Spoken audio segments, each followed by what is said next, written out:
Welcome to Rooted, Stories of Community-Driven Change, a special podcast partnership between Island Girls Rock and the Clara Lionel Foundation. We are sitting down with women leaders across the U.S. South and the Caribbean who are leading organizations rooted in culture, community, and purpose. These are the voices reshaping local power structures, uplifting traditions, and proving that the most powerful innovations emerge from deep community roots. This is episode 2, and we are so excited for this one. We sit down with Keithlin Caroo, the founder of Helen's Daughters, a Saint Lucia-based organization that is doing incredible work empowering rural women farmers across the Caribbean. Think training, market access, advocacy, really changing the landscape of who gets to be seen as a farmer, or as Keithlin has it, farm her. Keithlin is a friend of Island Girls Rock, and honestly, this conversation felt exactly like that. Two organizations who center the care of Caribbean women. Just getting into it. We hope you enjoy it as much as we did. Hello, everyone. We are back with our very special limited edition podcast, this beautiful partnership between Island Girls Rock and the Clara Lionel Foundation. Okay, so today we are joined by Keithlin Caroo-Afrifa, a Caribbean social entrepreneur and advocate for gender equity, sustainable agriculture, and rural development. She is the founder and executive director of Helen's Daughters, a Saint Lucia-based organization that has become pretty much a regional leader in supporting women in agriculture across not just Saint Lucia, but St. Kitts and Nevis and St. Vincent and the Grenadines. Through training, advocacy, and market access, Helen's Daughters has worked alongside thousands, yes, of women to strengthen livelihoods and reshape how agriculture is valued across the Eastern Caribbean. In this conversation, we explore the evolution of Helen's Daughters, the impact of support from the Clara Lionel Foundation, and what it takes to build sustainable, women-led agriculture futures in the region. So before we get into everything and all the things, Keithlin, can you just remind our listeners which island you're repping? Well, I'm a Caribbean girl through and through. I'm a regionalist, but I'm repping St. Lucia. Welcome, St. Lucia, to the chat. So, Keithlin, we have just shared a bit about Helen's Daughters and the work you lead. But from where you're standing now, in this moment, what does Helen's Daughters represent, both to the women you work alongside and to you personally? That's such a great question, and that's the first time that I've gotten that question. Oh, For me, it represents so many things. It represents the future of civil society in the Caribbean. mm-hmm. I feel like now more than ever, we really need grassroots movements. We need people from the bottom up championing, advocating, and creating change.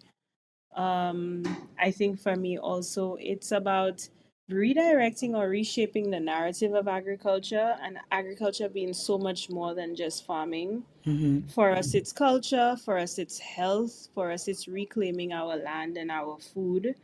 And I think finally, for me, the last thing is that I feel like the organization has become a light for many women whose society has not necessarily treated in the fairest way, Mm-hmm.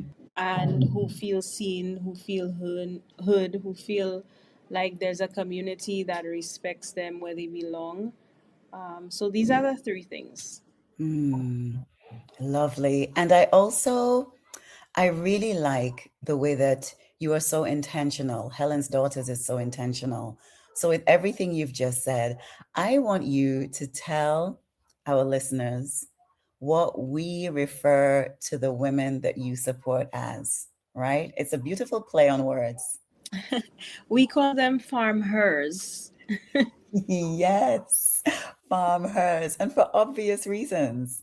And it just sits so well. No, no, I actually love it. I mean, even Yes. for our markets, the farmers markets, Hmm. there's like lots of play on words, like our academy, it's the Ag-cademy. Yes. Yes. And we're definitely going to explore that a little later in the conversation. But what I want to ask you right now is in the early days of Helen's Daughters, and I know you also refer to the organization sometimes as HD. Is that okay? Can we say HD? Oh, absolutely. Okay. Awesome. So, in the early days of HD, what realities facing women in agriculture most shaped the direction which the organization took? I think for me, the early days was just a recognition of women in agriculture. Mm. When I came up with the idea for the organization, I remember speaking to like a ministry official, and he made that comment. He was like, "Well, women don't farm; they Mm. vend." Oh, And it was, yeah, and it was almost like, wow, you're downplaying two things because one, women are very present in the agricultural sector, and in some ways even saved it because they champion diversification rather than just focusing on like mass production. And the second is that so you're downplaying a market vendor, somebody that actually right. our farmers and produce to essentially, like to your consumer and so forth. So, so yeah, no, those are the two things that I kind of felt strongly about and kind of led um, the organization moving forward. So Mm. essentially, it was rewriting that narrative of how women are framed when it comes to agriculture, advocating for them, and just really reshaping what people thought when they saw a farmer or Right. farm him. Right. And, as the work began to grow, I'm sure partnerships then became a really important part of making HD sustainable and expanding on the possibilities.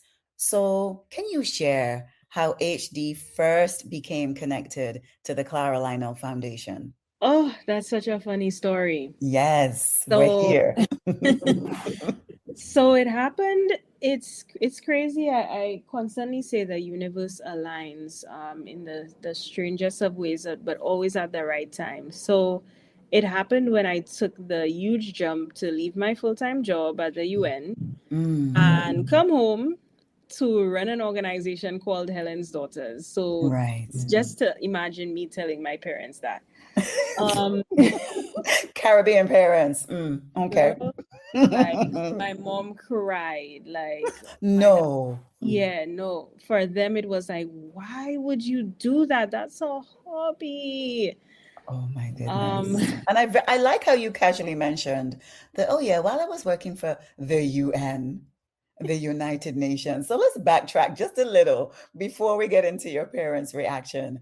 What capacity were you working for the UN in? so I was in several departments and portfolios. My last was essentially that I was a special assistant to the president of the General Assembly. Mm-hmm. At the time it was Turkey, and before that it was Nigeria. So Oh my essentially goodness. the every year the UN has a president that is essentially higher than even the Secretary General. He's Okay. yeah, he's voted in by member states and so forth. Mm-hmm. So it's almost like the center of the UN, if you will, quite literally, like the office literally is like a few doors down from the Security Council. Okay. So for me, it was unbelievable that I was in that office. Definitely stretched me in ways I can't imagine and also prepared me for the work that I'm currently doing. Mm. But it also allowed me to see literally like two very different perspectives. I almost say kind of like the ant's view versus the giraffe's view. Wow. Yeah, you kind of get to see what's going on with global affairs, how Mm-hmm. people are speaking in meetings and so forth. But with Helen's Daughters, where you're literally at the grassroots, Mm-hmm. you get to see what's happening. Um, down below. And I just felt like in the Caribbean, we have a lot of amazing people who are at the UN or in all these international organizations and Yes. so forth. But I feel like it's too top heavy in the Okay. region. There's a Okay. lack of grassroots movements. Yeah. And I think, if anything, more than ever, we need to strengthen these types of organizations. Yes. Well, I'm in complete agreement with that. And just listening to you and in terms of what you were doing within the UN, I can almost see now how you brought those skills over to the way that you hold space for HD. And that can only be a good thing from my mind. Yeah. So tell us the connection. Clara Lionel Foundation, Helen's Daughters. How did that happen? Um, it was almost like I was headhunted. So literally, Right. I had, moved back. That Mm-hmm. was like in 2021, early 2021, middle of the pandemic. I get this email Mm-hmm. from a lady named Crystal, Yes. and she's like, "Oh, I'm with the Carolina Foundation, which is BreAnna's foundation, blah blah blah, and we would love to see what your program of work is and whatever." I thought it was spam. I was What? Okay. like, what the heck? And I was like, ain't no way. I Right. did some research and stuff like that, still wasn't convinced. But after a few days, I was like, you know what? All right, I'll just send them like something, Mm-hmm. just an idea of what we're doing and whatnot. Long story short, maybe like a few months later, we're getting this commitment, the What? biggest ever, What? for 2 years. No, it was for 1 year, Mm-hmm. and with a possibility that it could be extended, and that was in 2021. And I was Okay. like, wait, what? Like, because literally I came back home and all we had was project based funding, which was Right. like, yeah, so maybe 20, 30 USD for the year.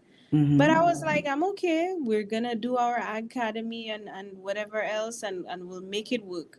Of But course. when CLF made the commitment, was like, oh my God, we can create systems around this. We can create training programs. We can create an organization. It allowed me to see what the organization could be, and Mm. it has allowed us to expand past our borders to two other countries, as you know. Right. um, it's allowed us to train up to over 6,000 women across the region. That's Um, incredible, Keithlin. yeah, I'm very proud. It's sometimes very surreal to see what Mm-hmm. has happened. And also, I didn't even realize, like, technically this year has been 5 years since being full time. But CLF was really, really instrumental in our expansion and just the work that we're doing. Wow.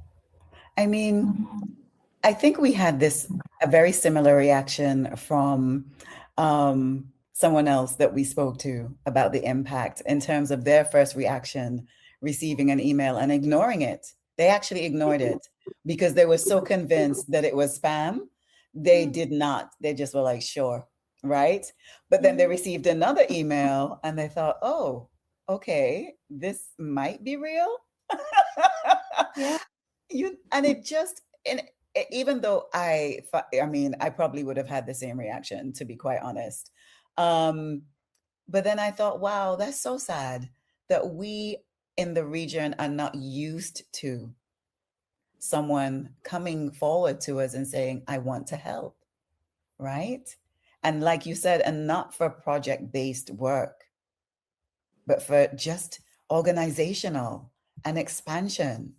It's so rare that when we do receive, we're like, okay, what's the catch? And so I'm wondering if for you, you've spoken about the expansion and everything else that this partnership for you has allowed. I really, I want to know, as part of the expansion, last year you launched the Unconference on Agriculture in St. Lucia, which is for me a very distinctive gathering, which you designed to spark dialogue, collaboration, and new thinking across the farming sector. So there's a few things I want to know. Where did that come from? What was the driving force behind that? And is this one of the programs which you feel maybe wouldn't have been possible at this time without the CLF funding? So again, just going back to your point on the fact that we're so unaccustomed to, Mm, yeah, just well, unrestricted funding and trust yes.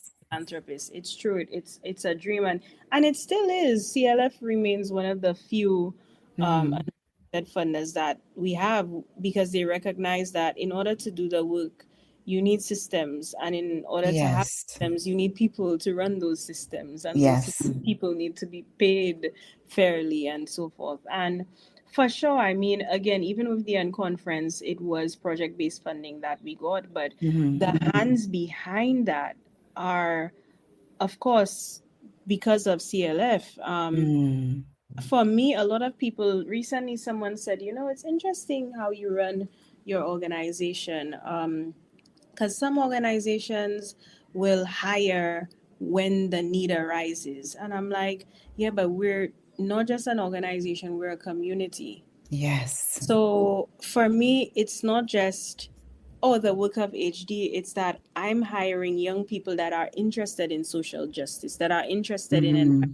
issues, that are interested in championing whatever rights for the Caribbean and so forth. So it's making sure that there's opportunities for people outside of the day to day, and ensuring that, again, that they're paid fairly for those things. And Yes. I think that's the promise that CLF provides as well. Mm, And yeah, I mean, the Unconference is, it's, well, this year is just a start. We're hoping to do it again in 2027 and do it every 2 years at yes. that. But I think CLF quite simply invests in systems changing, not Mm, just in one off projects or temporary stopgaps. It literally is investing in movements and systems changing. and that makes a huge difference, truly, having that type of support. So, HD, I love saying that, operates across multiple islands in the Eastern Caribbean. And I find this, it means so much to me because we're smallies, you know, for lack of a better term. The Eastern Caribbean, we're over here, we're doing our thing. People think about, the beaches and whatnot because we have beautiful beaches in the Eastern Caribbean, right?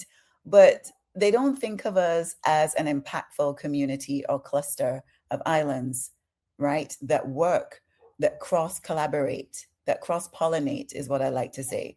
So, how does working regionally for you in places like St. Lucia, St. Kitts and Nevis, St. Vincent and the Grenadines, how does doing the work shape how you approach the work? So, okay, so I'll answer this with this quote that I just heard that someone said to me. And they were like, Keithlin, you're an architect and a construction worker. Oh, yes. Okay. And I got chills. I was like, oh my God, I have to use this again. But I think so, two things. One, you have to be visionary. Mm-hmm. You have to be visionary, but within our context, we're small islands and we're all very different cultures, very Mm-hmm. similar contexts in certain ways, but very different cultures. One size does not fit all in the Caribbean region. Yes. Yes. Um, and the other, that construction worker part of it, is that I'm not an executive director that I get bored of certain things, or not bored, but I dislike certain things. But one of the things I love is literally the community work. I am the type of on the ground type of person. I want Mm-hmm. to be there at the farmers markets. I want to be there when they do the labor assistance. I want to see how the women are in their training programs and so forth. I'm every single post that goes out and so forth, I see and approve and make sure, like, okay, this is the story that we want to tell. I'm in love with the work, to be quite honest with you. Yes. And when you're in love with what you do, it's not work. Mm-hmm. But I think that's what you need. And what I constantly tell our team is that this is not just hard work, it's hard work. Oh, indeed. It's, yeah, there is something, there's definitely hard days and hard periods because it's not easy work, but there's also pockets of light and optimism that carry you through. Mm-hmm. And but you have to be connected. You have to be connected to the communities. You have to know the issues. You have to know the faces. And so it's not something where you can stay in isolation or be at your desk and like write speeches and blah blah blah and talk about the issues. You have to be on the Mm-hmm. ground. So I think really and truly, I hope I answered your question. um You have. it really is that. So sometimes, because there's lots of times where there's people who are visionary, but Mm-hmm. without a reality check, that vision can oftentimes falter if you don't really understand the Yes. realities on the ground. And Yes. I had to relearn. Like, I remember what I wanted HG to do, and the reality check was like, oh no, honey, this is not going to.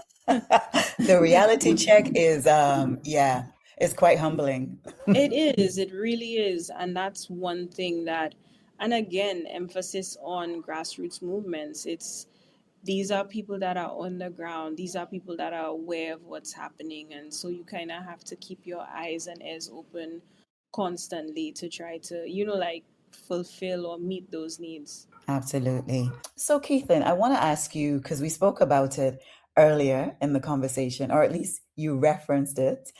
The Helen's Daughters Ag-cademy, which I think is the coolest name ever. But it's another important part of your ecosystem, right? And my understanding of it is that it offers an alternative pathway for good agricultural practices and certification of those practices. So I'm curious to know what gap was this responding to and what it has meant for your farmers. Amazing question. And I think the biggest issue that we found was that there was a lack of consistency in training when it comes to agriculture. So, for example, it would be very specific. Oh, we're Mm-hmm. gonna train you in tomato growing or in climate adaptation. With the Ag-cademy, it's an 8 to 10 week program that takes you literally from, you could be a new farmer coming in or a seasoned farmer, that takes you and reshapes your entire mind on sustainable agriculture. So we touch on things like not just sustainable agriculture, but things like introducing you to greenhouses, Mm, financial literacy, because naturally farmers within our region are entrepreneurs as well. That's another thing that we tend to forget. Things like food safety. mm-hmm. Food safety on your farm. You shouldn't, like, case in point, you shouldn't have random animals like dogs or cats, for example, roaming on your beds, because if, God forbid, they urinated, that's affecting Right. the end consumer. Of Um, course. so, climate change, introducing and trying to break down really and truly what climate change is, how that really impacts us in the agricultural sector. Mm-hmm. And in St. Lucia, it was really important because there was a lack of transparency in when the Good Agricultural Practices program was held at the Ministry of Agriculture. Mm-hmm. So what we ended up doing was filling a gap, and again, with the ministry's approval, they accept our training program as a substitute in St. Lucia.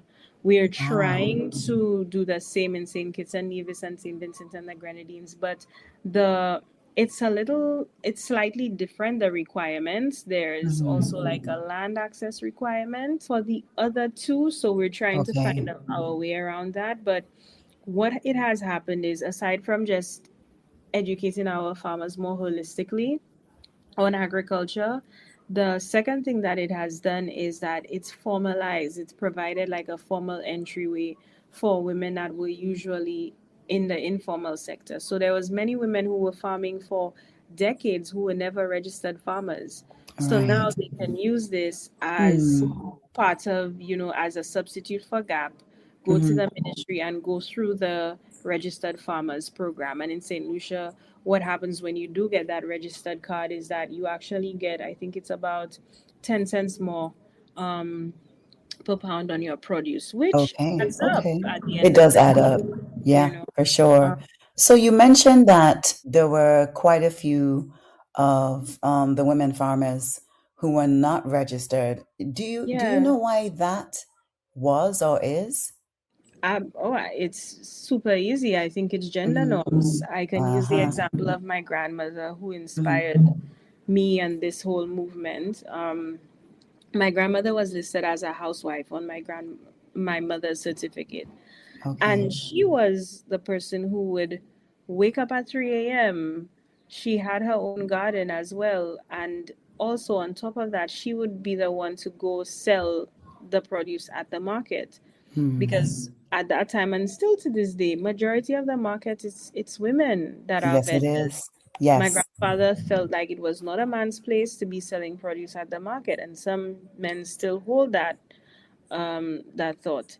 So Mm-hmm. for her, she was, stuck in the traditional mindset of it's in Creole, I would say moi c'est weaver. I'm just a vendor.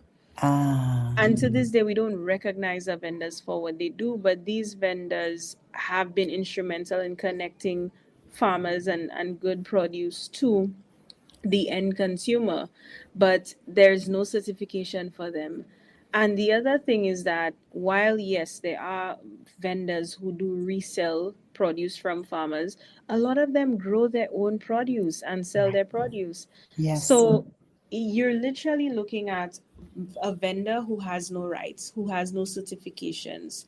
There's nothing that you get. There's no vendor's card, nothing. Whereas Mm. with a farmer, when you're registered, look, you're getting more per produce. You're on the radar of your extension officers, so you can get more technical advisory support and so forth. You're in their database, so if there's a disaster and so forth, you can go to the Ministry of Agriculture and say, hey, my farm was affected.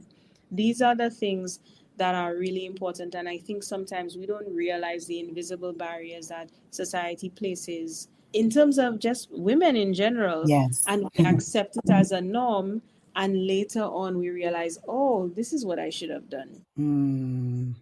And something you said there, how many times have you found yourself having to defend the creation of HD? It feels like every other day. Wow, Quite still. literally. Yes, absolutely. Still, I mean, Mm. just recently I was on a study visit and I was explaining HD in Martinique, and the guy commented, "Oh, so why don't you make something Mm. for a man?" I said, "So why don't you do it?" Then his Mm. response was, "Oh, it's so much organizing and blah blah blah." And I say to myself constantly, and to people who ask me that question, a lot of men have made really great lives for themselves within agriculture. And not one of them thought, hey, let me be philanthropic, or let Okay. me start this, or let me share this. It has all been solely about profit. And again, going back to the one size does not fit all comment that I made, is that Mm-hmm. women and men really do in a lot of parts farm differently. The Okay. same way our mindsets sometimes are shaped differently or we function differently, it shows up in the farm.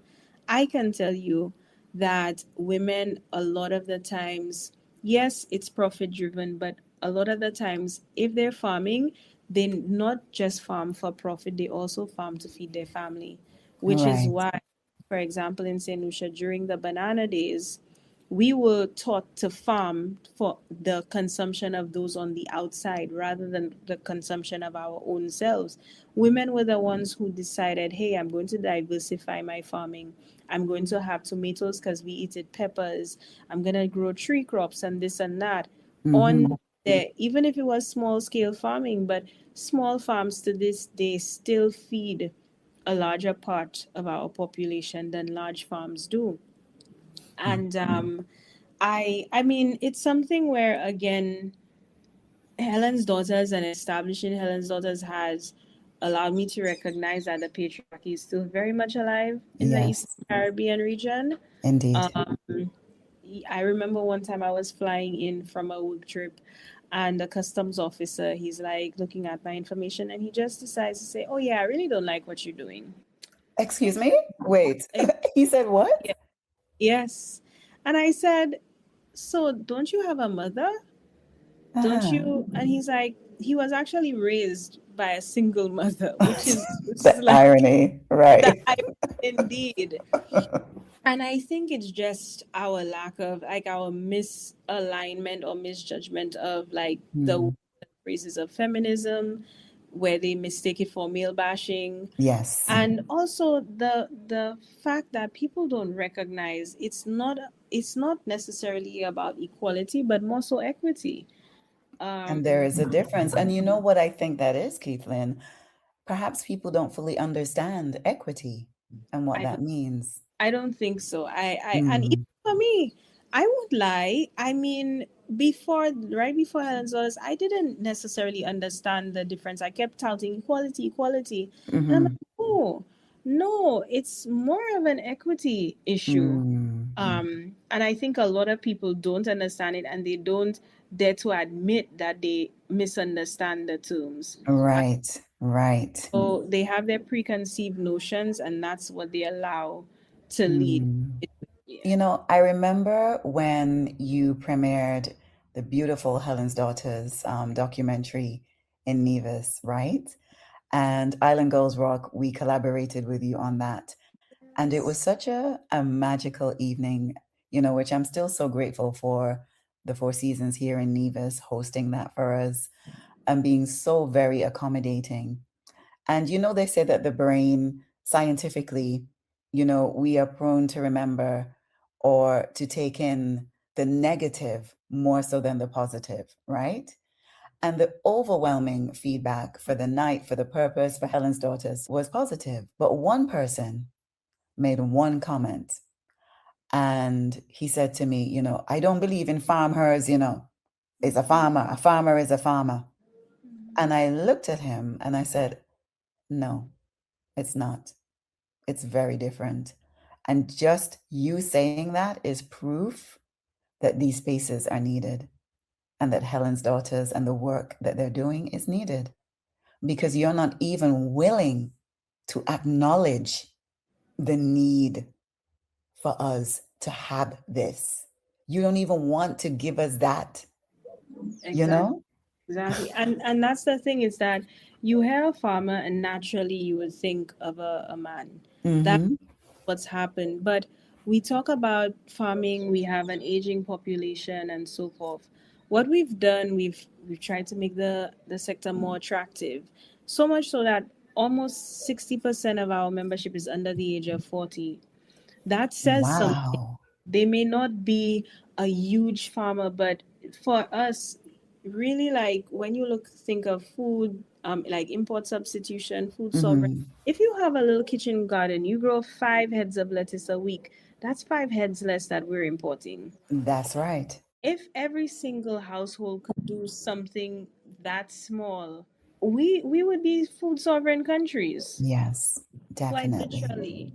And also, it's just, again, that it it frustrates me because they make it seem like, oh, it's such a difference. No, it's just that we're trying to highlight people that have never been highlighted before. My Mm-hmm. histories of agriculture, in doing the film, we recognize that, for example, in Saint Lucia, women were the ones doing the boxing of the bananas, standing for God knows how long, making sure that they were doing the quality checks Mm-hmm. before they actually left. Why aren't our market vendors and so forth given more benefits in terms, just like a farmer would? Mm-hmm. Why aren't they pulled more into the formal market, for example, but then we tout them in our tourism sectors and Hmm. so forth? You know what I mean? So I it's really do. a double standard. And the final thing I'll say is that it's really ironic because usually women are the head of nutritions in the households. So the more that you've educated a woman on understanding ancestral medicine, and understanding, hey, you don't need to use these pesticides because it will affect not only you but your family as well. Understanding the fact that we deal with non-communicable diseases at an alarming rate, and it's the food that we choose to consume, Mm-hmm. so it's so much bigger for me than oh, like it's just women farmers. Yes. We've intentionally chosen a demographic that usually influences a family. Yes. And what influences a family influences communities and in turn influences societies. So, I mean, it's whatever. I mean, people. Exactly that. And it's so far reaching, right? And I don't know, Keithlin, when with movements and organizations and communities that are women focused, um, I feel that, there are people that get defensive. There are men that get defensive because they're viewing it from separation instead of integration. And it is coming back to something that you said earlier, where, without generalizing and stereotyping, we think very differently. Mm-hmm, And so men generally are capitalists. They have a capitalist mindset. Women, community. mm-hmm. And we have been excluded from capitalism. We're more often than not exploited within that, but we're not really invited in to be a part of it. And so, when that person made the comment, and it stuck because that's how our brains operate, 99 positive comments and the one negative is the one that stuck. I came away from that thinking, wow, and this is why we have to advocate for women and have these intentionally women led, women founded, women focused organizations. That's exactly why, because the fight is still real. It's still Indeed. real. It's so real. It's so real. And it's I agree because it's like they almost want to uh like I don't know, erase history as if, like you said, all of these capitalist systems, especially even our food systems and so forth, were dominated by men. Yes. Where were the women? And now that obviously women are sort of like pushing forward and trying to make spaces for themselves, there's a problem. And for me, Mm, the what kills me is that women are usually the biggest champions when we hear like male allies or like male focused initiatives, to the point that there's women who also are similar to men and are like, oh yeah, I don't know, I don't like this women's organization. yes, yes, I found that. I've definitely encountered that. Yes, I have. But no, it's needed, and you said it so Mm, eloquently that men focus generally on capitalism and women focus on community. When yes, you look at philanthropic circles, community organizing, and so forth, who is in the grassroots? The head might be the man, but 9 times out of 10, it's backed by women. yeah. Who's doing the work? Who's on the Ex- ground doing the work? Who's Exactly. actually building the community? Indeed, even our political systems, a lot of times the canvassing and so forth, the community Hmm. organizing, it's women who are doing it. Oh, yes, that is for sure. So, Keithlin, as you reflect on the women and communities, because it's not just St. Lucia, it's St. Kitts Nevis, St. Vincent and the Grenadines, the communities that you work alongside, what changes really stand out to you as a result of the sustained investment and support from CLF?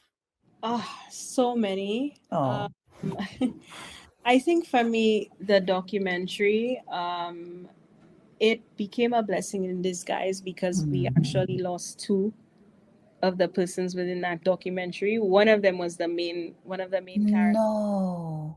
Yeah, yeah, yeah. And we Oh, felt like she was immortalized. And yes. in her final years, literally, like for example, I remember the Bank of Saint Lucia did a photo shoot with them. So she appeared on the ATM machines. She Hmm. appeared on, like certain things, and it was almost like this sense of extreme pride Okay.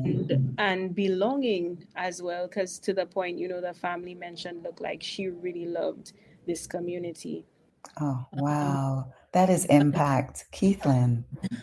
It really is. I'm getting goosebumps, but it felt like wow, like this has never been this these stories have never been told. So really Mm, shaping how people see, because I know people used to be embarrassed of, like, let's say if their grandmother was a market vendor and so yes, forth. You I know, they used to understand. say I these do. things.